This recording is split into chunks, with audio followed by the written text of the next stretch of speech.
नमस्कार साथियों। तो आज है 30 जून 2026। वैसे दोस्तों आज निफ्टी 50 की मंथली एक्सपायरी, ऊपर से आईटी सेक्टर में वीकनेसेस की वजह से मार्केट भले ही थोड़ा वीकनेस के साथ थोड़ा वोलेटाइल होके क्लोजिंग दिया, बट कल यानी महीने की पहली तारीख 1 जुलाई के दिन ये माहौल काफी हद तक बदल भी सकता है। बट हाँ, ऐसा अभी लग रहा है। तो चलिए, मार्केट से रिलेटेड बहुत सारे मैं आपको जानकारी देने वाला हूं। रिक्वेस्ट करूंगा आप सभी को, प्लीज वीडियो को बिना स्किप के पूरा अंत तक जरूर देखना, और खास करके इस वीडियो की आखिरी 3-4 मिनट पे जब हम मार्केट को डिटेल में एनालिसिस करेंगे उस पार्ट को, तो सर कतई मिस मत करना, ठीक है। चलिए, सबसे पहले देख लेते हैं कि आज हमारे मार्केट एनालिस्ट दोस्त ने क्या कहा। देखिए, आज इस टॉपिक को कवर किया एलकेपी सिक्योरिटीज की तरफ से एक एनालिस्ट ने। अच्छा, मार्केट आज बात करें, आज मतलब आज एक्सपायरी के दिन एक लगभग 200 पॉइंट की रेंज में ट्रेड किया। नीचे की तरफ 23,850, अपर साइड में 24,050, ठीक है, लगभग इसी रेंज के आसपास था। सो जिसके बेस पे अब इन भाई साहब ने कहा कि देखिए 24,000 की लेवल बहुत क्रूशल है, 24,000 की लेवल बहुत क्रूशल है। और लोअर साइड में अगर निफ्टी 23,800 ब्रेक कर जाते हैं, मतलब इस लेवल को, इस सपोर्ट लेवल को मान लीजिए कि टूट के नीचे चला गया, तो मे बी और भी मार्केट बेरिश हो सकता है। बट दोस्तों, कल ऐसा क्यों लग रहा है कि मुझे मार्केट में एक अच्छा रिकवरी होगा, पॉसिबिलिटी है, ठीक है। By the way, same topic को देखिए कवर किया मनी कंट्रोल की तरफ से दूसरे एक और एनालिस्ट ने बाजार के बारे में अपने एक विचार रखा, टेक्निकल व्यू। देखिए, pressure persist but rebound hopes remain as long as Nifty 50 hold above 20 DEMA। मतलब जो दूसरे लिस्ट ने कहा कि देखिए प्रेशर तो है मार्केट में, बट जब तक निफ्टी 50 20 दिन की एक्सपोनेंशियल मूविंग एवरेज के ऊपर होल्ड कर रहा है, इसके ऊपर टिक रहा है, तो एक होप तो है कि मार्केट रिबाउंड कर सकता है। अच्छा, दूसरे पैरा में देखिए क्या लिखा है, momentum indicator signal weakening bullish momentum इन बैंक निफ्टी। खैर, देखते हैं आगे क्या होता है। अच्छा, यहाँ पे भी कुछ रेंज मेंशन किया है, जैसे कि निफ्टी 50 को इमीडिएटली 23,800 से लेके 850 के लेवल को डिफेंड करना जरूरी है, यही सपोर्ट लेवल है।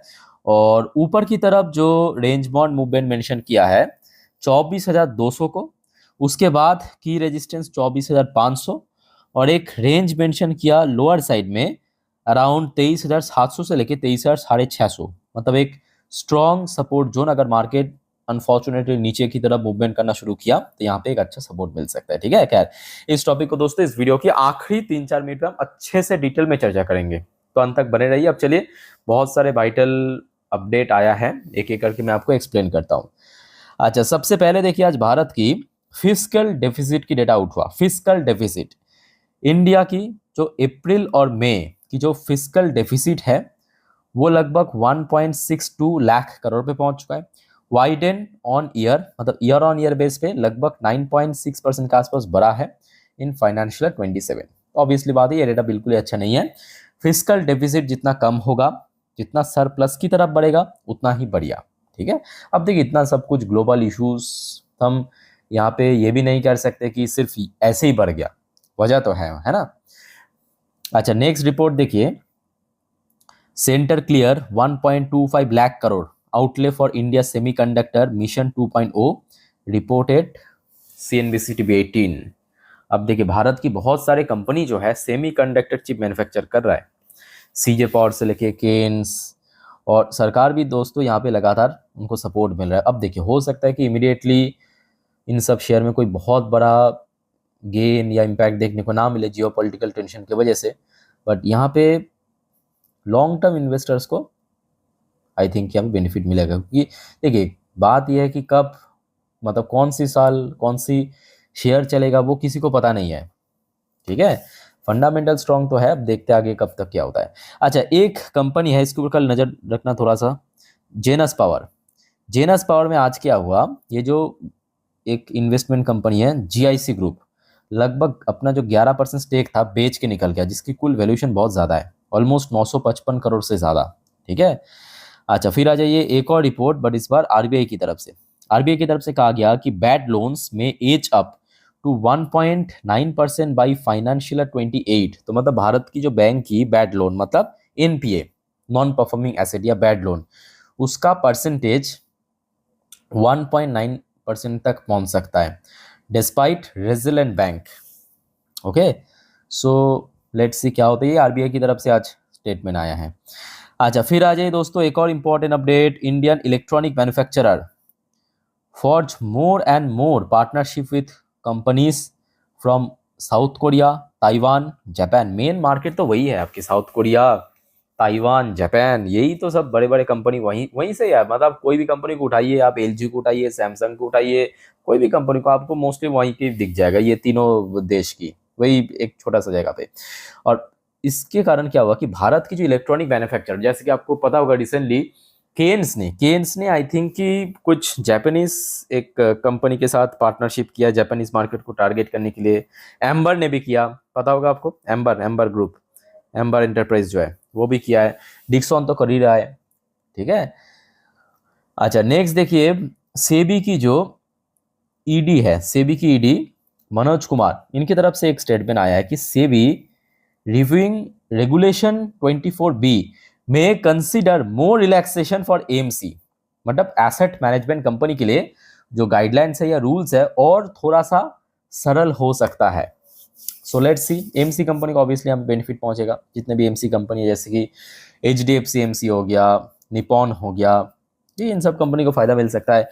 अच्छा, वैसे भारत में इस बार गर्मी तो बहुत ज्यादा पड़ रहा है, सिर्फ भारत बोलना भी गलत होगा एक्चुअली, यूरोप में भी इस बार गर्मी बहुत ज्यादा पड़ रहा है। भारतीय लोगों को तो ऑब्वियसली झेलने की आदत है, हम लोग 40, 50, 45 डिग्री में भी झेल जाते हैं, चाय भी पीते हैं, कोई दिक्कत नहीं। बट यूरोपियन की हालात भाई बहुत बुरा हो रहा है। अच्छा, यहाँ पे जो न्यूज़ निकल के आ रहा है कि जून की जो रेनफॉल है इस बार बहुत ज़्यादा गिरा है, जो कि पहले से प्रिडिक्टेबल था, एमडी की तरफ से पहले से ही बार बार प्रिडिक्टेबल, मतलब प्रिडिक्ट किया गया था। इस बार एल नीनो की वजह से बारिश थोड़ा कम होगा, गर्मी बढ़ेगा। सो ये जून की जो अपडेट आया है रेनफॉल की, नॉर्मल से 39.8% गिरा है, जो रेनफॉल की परसेंटेज, बारिश की परसेंटेज। ये पैन इंडिया की डेटा है, ठीक है, कोई पर्टिकुलर स्टेट्स की नहीं है। अच्छा, driest in over a decade, मतलब पिछले 10 साल की आप कह सकते हो कि सबसे ज्यादा ये बारिश कम हुआ है भारत में, ठीक है। ऑब्वियसली यहाँ पे एग्रीकल्चरल सेक्टर के लिए अच्छी बात नहीं है ये खबर।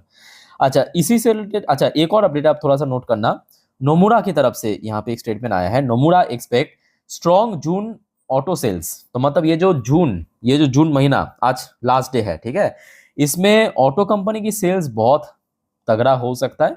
और बाई करने की रेटिंग दिया है Mahindra and Mahindra, Hyundai India और एथेर एनर्जी को, ठीक है। अच्छा दोस्तों, एक और बात याद रखना, कल सारे के सारे ऑटो कंपनी की सेल्स की रिपोर्ट आउट होगा।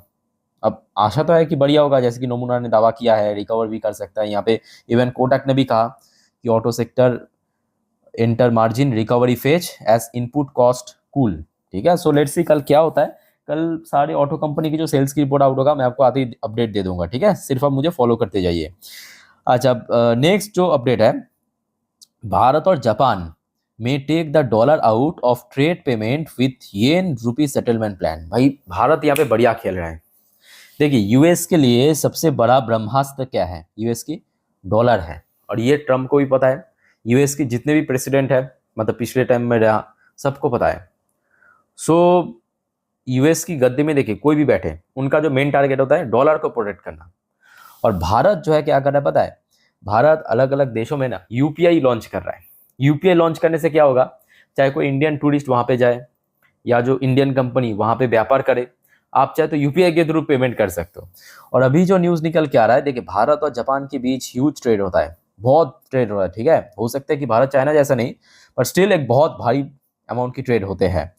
तो भारत और जापान जो है ना, अपने जो लोकल करेंसी यानी जापान की येन और भारत की रुपी में हम लोग दोस्तों ट्रेड करने वाले हैं फ्यूचर में, ठीक है।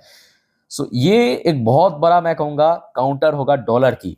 बट प्रॉब्लम यहाँ पे भी है कि जब ऐसा कोई भी देश करना चाहा या करने की कोशिश किया, हमेशा यूएस की सैंक्शन उसके ऊपर इम्पोज हुआ है।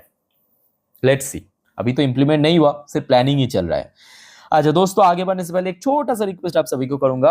दोस्तों, अगर आपको वीडियो अभी तक अच्छा लगा, इन्फॉर्मेटिव लगा, प्लीज वीडियो को लाइक करना और प्लीज चैनल को सब्सक्राइब करके जरूर रखिएगा सर, इस प्रकार की मार्केट, जियोपॉलिटिकल अपडेट सब कुछ टाइम बाय टाइम पाने के लिए। और देखिए, ऑलरेडी आज दिन की ये जो लास्ट 4 वीडियो दे चुका हूँ, जो कि कल 1 जुलाई के लिए बहुत वाइटल है।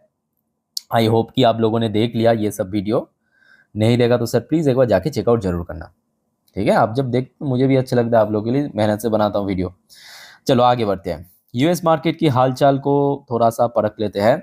अच्छा, डॉ जोन्स की पोजीशन आप देखिए, यूएस में लोकल टाइम 12:37 पे 0.30% पॉजिटिव में। चलो बहुत बढ़िया बहुत बढ़िया, डॉ जोन्स तो अभी लाइफ टाइम हाई पे जी चल रहा है लगभग। नैस्डैक भी लाइफ टाइम हाई पे नहीं, बट स्टिल ऊपर साइड में ही है। नैस्डैक भी बैक टू बैक रिकवर कर रहा है, 1.29% रिकवर कर गया। अच्छा, एक बढ़िया खबर ये भी है कि ऑयल प्राइस जो आज दिन की पहली वीडियो में आपको मैं जब दिखा रहा था उस टाइम भी कितना था, 74 के ऊपर था ना, अभी लगभग ½ % नीचे ड्रॉप हुआ है। ठीक है, और उसके साथ साथ जो गोल्ड है वो रिकवर होने लगा, गोल्ड रिकवर कर रहा है, देखिए गोल्ड रिकवर कर रहा है। गोल्ड सुबह से नीचे चल रहा था। सिल्वर रिकवर कर रहा है, सिल्वर 2.5% रिकवर कर गया अगेन, $60 पर आउंस को रिक्लेम कर लिया, 60 के ऊपर आ चुका है सिल्वर। इंडियन करेंसी की वैल्यूएशन लगभग सेम है, इसमें कुछ बहुत बड़ा चेंजेस हमें पिछले कुछ दिनों से देखने को नहीं मिला। बट इंडियन कुछ कंपनी की जो एडीआर वर्जन है, जैसे कि विप्रो एडीआर 2.5% रिकवर कर गया, और दूसरी तरफ इन्फोसिस की जो एडीआर है वो लगभग 3% नीचे है। अच्छा, आईसीआईसीआई बैंक की जो एडीआर वर्जन है वो लगभग ½ % नीचे है, और आपके एचडीएफसी बैंक की जो एडीआर वर्जन है वो लगभग वीक चल रहा है, आप कह सकते हो, या थोड़ा बहुत फ्लैट चल रहा है। ठीक है, बट बहुत खराब स्थिति में नहीं है। अच्छा, ये थोड़ा सा गिफ्ट निफ्टी की पोजीशन को थोड़ा सा देख लेते हैं कि अभी गिफ्ट निफ्टी कौन सी लेवल पे चल रहा है।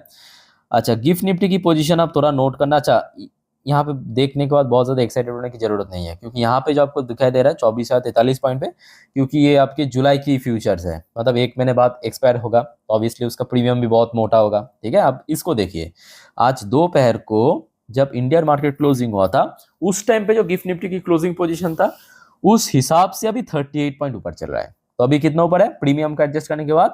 38 पॉइंट ऊपर, एक स्टेबल पोजीशन पे है हमारे गिफ्ट निफ्टी की फ्यूचर। सो लेट्स सी कल क्या होता है। आप देखिए, कल सुबह होते होते अलग भी हो सकता है, मतलब बदल भी सकता है, अच्छा भी हो सकता है, खराब भी हो सकता है, जैसे स्थिति बनेगा उस हिसाब से रिएक्ट करेगा। सो दोस्तों, मैं एक काम करूंगा, कल सुबह मैं अपनी इंस्टाग्राम स्टोरी में गिफ्ट निफ्टी की फ्यूचर, ब्रेंट क्रूड ऑयल की जो प्राइस है दे दूंगा। सिर्फ आप मार्केट ओपन करने से पहले चेकआउट कर लेना मेरे इंस्टाग्राम स्टोरी, इसका लिंक आपको इस वीडियो के ठीक नीचे डिस्क्रिप्शन बॉक्स में मिल जाएगा। तो आप क्या होगा कि कंफर्म हो जाएंगे एक तरफा। ठीक है, अच्छा अब आ जाइए। आज वैसे तो एफआईएस द्वारा सेल ऑफ हुआ है ऑलमोस्ट 2,556 करोड़ की शेयर, बट डीआईएस ने आज काफी बाई किया है 6,842 करोड़ की शेयर। बट हाँ, एफआईएस की फ्लो चाहिए एक्चुअली मार्केट के लिए। अच्छा, बाकी बात करें TA35 यानी इजराइल की टॉप इंडेक्स आज 1.30% पॉजिटिव में क्लोजिंग दिया। अच्छा, एक और बात दोस्तों, वैसे बहुत सारे जियोपॉलिटिकल अपडेट आया है जो आपको मैं नेक्स्ट वीडियो में देने वाला हूँ, मतलब रात की 12 बजे की वीडियो। ठीक है, तो आप अगर जल्दी सो जाते हैं इससे कोई इशू नहीं है, सुबह उठ के देख लेना, सिर्फ आप चैनल को सब्सक्राइब करके रखना। ठीक है, चलो मार्केट से रिलेटेड जितने भी अपडेट थे इंपॉर्टेंट मैं आपको दे चुका हूं। अब चलिए मार्केट एनालिसिस वाला पार्ट के ऊपर आपको लेके चलता हूं। तो दोस्तों, अभी आपके सामने मैं ओपन कर लिया निफ्टी 50 की लास्ट 3 महीने की कैंडलस्टिक चार्ट पैटर्न। अच्छा, अब जो बात आपको मैं बताने जा रहा हूँ ध्यान से मेरी बात को सुनना, कल के लिए कुछ सेक्टर्स बहुत इंपॉर्टेंट है, नोट करते जाइए। क्योंकि देखिए, सबसे पहला जो इंपॉर्टेंट सेक्टर है कल बैंक, उसके बाद नोट करना ऑटो सेक्टर बहुत बहुत इंपॉर्टेंट है, कल ऑटो सेक्टर की सेल्स की रिपोर्ट आउट होगा। ठीक है, अच्छा कल आईटी सेक्टर इंपॉर्टेंट है, क्योंकि आईटी सेक्टर में बैक टू बैक गिरावट हो रहा है। तो ये चारों सेक्टर दोस्तों कल के लिए इंपॉर्टेंट है। मेटल सेक्टर भी आप इसमें ऐड कर सकते हो, मेटल सेक्टर भी इंपॉर्टेंट है, क्योंकि गोल्ड सिल्वर रिकवर करे, तो अगर मेटल सेक्टर रिकवर कर गया तो बहुत अच्छा, मतलब बहुत बढ़िया काम हो जाएगा मार्केट के लिए, इंडेक्स के लिए। अच्छा, फिलहाल ये एक दिन की चार्ट पैटर्न नोट करना, यहाँ पे जितने भी कैंडल्स है सब एक एक दिन को रिप्रेजेंट कर रहा है। ठीक है, आप ध्यान से देखना, यहाँ पे आपको दो इंडिकेटर्स दिख रहा है, दो लाइन दिख रहा है ना, एक ब्लू कलर की लाइन, ये हो गया आपका 20 डेज की ईएमए। ईएमए मतलब एक्सपोनेंशियल मूविंग एवरेज, जो एकदम दूसरे एनालिस्ट ने कहा था इस वीडियो के एकदम शुरू में, याद आ रहा है कि अगर जब तक 20 दिन की ईएमए के ऊपर स्टेबल है तब तक ठीक ठाक है ना, वही 20 दिन की ईएमए। और ये हो गया आपका रेड कलर की लाइन 50 दिन की ईएमए। देखिए, बेसिकली कुछ इंडिकेटर्स है जिसके तुम्हें पता चलता है कहाँ पे अगला सपोर्ट है, रजिस्टर है, थोड़ा बहुत एस्टिमेट मिल जाता है। ठीक है, अच्छा सो अगर आप देखेंगे आज निफ्टी 50 जिस पोजीशन पे क्लोजिंग दिया 23,917 पॉइंट पे, भाई देखो यहाँ पे आप लोग कंफ्यूज मत हो जाना, गूगल के ऊपर हमने जो देखा था वो एडजस्टेड क्लोजिंग प्राइस था 23,840 पॉइंट के आसपास। यहाँ पे जो आपको दिखाई दे रहा हूँ 23,917, ये लास्ट ट्रेड प्राइस है। ठीक है, क्योंकि आज एक्सपायरी था तो थोड़ा तो आपको गैप आपको देखने को मिलेगा लास्ट ट्रेड प्राइस और एडजस्टेड क्लोजिंग प्राइस में। सो यहाँ पे आप देख सकते हो नीचे की तरफ ये जो रेड कलर की लाइन है, यहाँ पे एक अच्छा साथ सपोर्ट मिला जो आपको मैं लास्ट डे भी कहा था। कल के लिए सेम टू सेम इसी लेवल पे सपोर्ट है, जिसका नंबर कितना 23,850 नोट कर लिया। कल के लिए सबसे इंपॉर्टेंट सपोर्ट लेवल 23,850, क्यों समझा दिया, आज भी सपोर्ट मिला कल भी मिलेगा यहाँ पे, ठीक है। उसके नीचे क्या, उसके नीचे आप देखिए जो ब्लू कलर की लाइन है यानी 20 डेज की में नंबर कितना 23,700, तो मतलब दो सपोर्ट लेवल 23,850 23,700, ठीक है। अब आ जाइए ऊपर की तरफ रेजिस्टेंस, सबसे इंपॉर्टेंट रेजिस्टेंस जहां पे आज ही रेजिस्टेंस मिला, उसके लिए मैं आपको 4 घंटे की चार्ट पैटर्न दिखाता हूँ। ये 4 घंटे की चार्ट पैटर्न है, ठीक है। देखिए 4 घंटे की चार्ट पैटर्न के हिसाब से नोट करना, यहाँ पे जो ब्लू कलर की लाइन यानी 20 डेज के में नंबर कितना 24,014 पॉइंट पे आज यहाँ पे मिला रेजिस्टेंस, तो कल यही लेवल पे मिलेगा रेजिस्टेंस। तो एग्जैक्ट 24,000 नहीं, 24,000 तो ऑब्वियसली एक साइकोलॉजिकल लेवल है, ठीक उसके ऊपर 24,014 पॉइंट पे ये क्या है अगला रेजिस्टेंस निफ्टी की। उसके ऊपर अभी बहुत टाइम बाकी है, रफली आप ले सकते हो कि लास्ट वीक में फ्राइडे के दिन जहाँ पे हडल फेस किया था यानी 24,250 की लेवल, ठीक है। तो अगर इस रेजिस्टेंस को क्लियर कर दिया, इस वाली रेजिस्टेंस को क्लियर कर दिया तो 24,250 अगला रेजिस्टेंस बनेगा, ठीक है। तो निफ्टी समझा दिया। अब आ जाइए बैंक निफ्टी पे। बैंक निफ्टी की रोल कल के लिए भी बहुत क्रूशल है। एक तो बैंक की वेटेज बहुत ज्यादा है, ऊपर से बैंक जो है होल्ड कर रहा है एक पर्टिकुलर लेवल को, है 57,500, नोट करना। आज उसी लेवल के ऊपर सपोर्ट मिलते हुए क्लोजिंग भी दिया, तो कल बैंक के लिए जो इंपॉर्टेंट लेवल है 57,500। अपर साइड में आज भी हमने देखा, अपर साइड में 58,000 को मिल नहीं पाया सपोर्ट, सॉरी रेजिस्टेंस मतलब रिक्लेम नहीं कर पाया, रेजिस्टेंस फेस किया, नीचे आके क्लोजिंग दिया, 58,000 बनेगा अगला रेजिस्टेंस, ठीक है। अगर हम थोड़ा सा और डीप में सपोर्ट ले, थोड़ा और नीचे, तो क्योंकि बैंक है, बैंक की रेंज ज्यादा है, तो नीचे आप थोड़ा डीप सपोर्ट ले सकते हो 56,500 को, ठीक है। तो बैंक निफ्टी आपको एकदम इजीली, जितना सिंपल तरीके से मैं समझाने की कोशिश किया, फिर भी दोस्तों आपका कोई डाउट है कमेंट करके प्लीज पूछिए। अच्छा जाते जाते दोस्तों जो आपको मैं बार बार कहता हूँ याद रखना, मार्केट बहुत रिस्की है, सो गलती से भी एफएनओ ट्रेडिंग वगैरह इस सब चक्कर में प्लीज मत पड़ना। नॉर्मली आप वीडियो देखिए, सीखिए, कोई कंफ्यूजन है, डाउट है, कमेंट करके प्लीज पूछिए मुझे, और दोस्तों चैनल को सब्सक्राइब करके जरूर रखना। सो वाइंड अप करता हूँ वीडियो को, टेक केयर, बाय बाय, जय हिंद।